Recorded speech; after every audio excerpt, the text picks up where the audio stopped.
Welcome back everybody, Mudford here.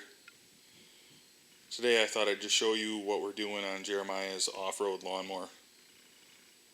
Where we're at, where we're going with it. We got these tires for it.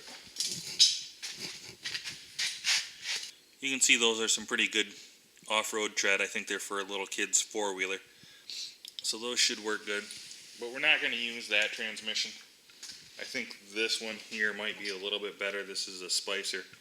It's not a Peerless or anything, but hopefully it'll work pretty good for us. We'll see. So I'm going to put that one in. And this one has a really cool shifter that I think will work better.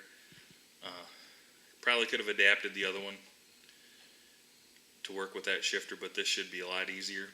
You can see it's right here. Here's part of the linkage right here.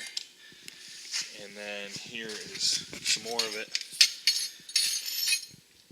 So what it does is this is over on the fender, and you go up and down with it, and then it changes the shifter there. So essentially you'll be sitting here, you'll have a shifter right next to your seat, and you'll be shifting there.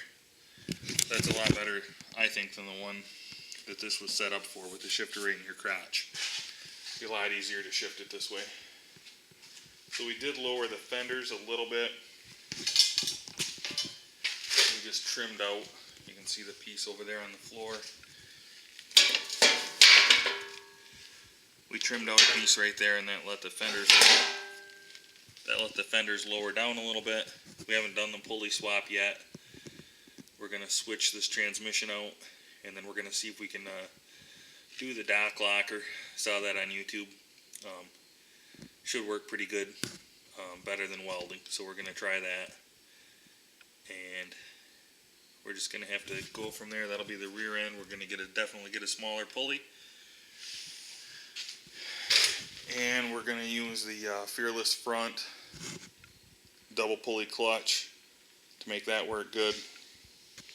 I'm going to weld this in place of the wimpy stamped steel front end here. I was thinking about using the pivot, but I think I'm just going to weld it up.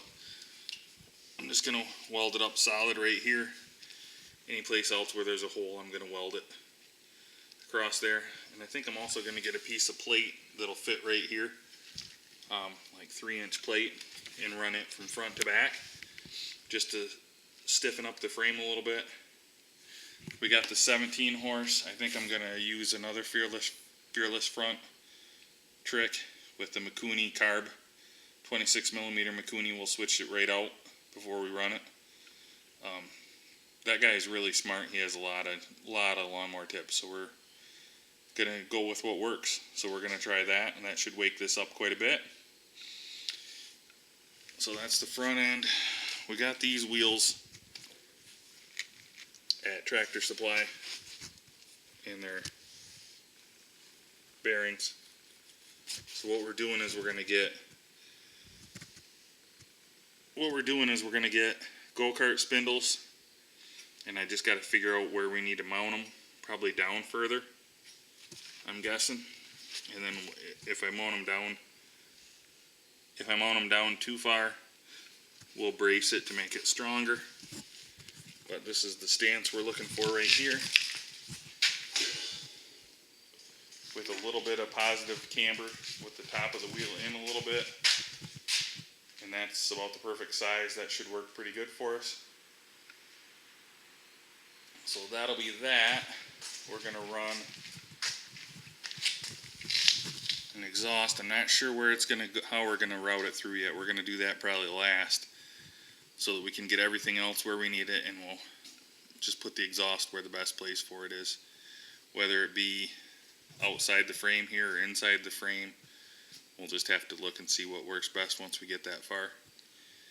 I think that's all there is to it, really. Steering system. This is going to be a compilation of ideas from 3 different people. Fearless front, Doc from Sprocket's Garage, and Stretch 44875. I'm going to use some of his tricks for the steering, and I think we should have a pretty fun little lawnmower. So that's just the update now, and we're just going to keep whittling away at it. And when I get more done, I'll show you.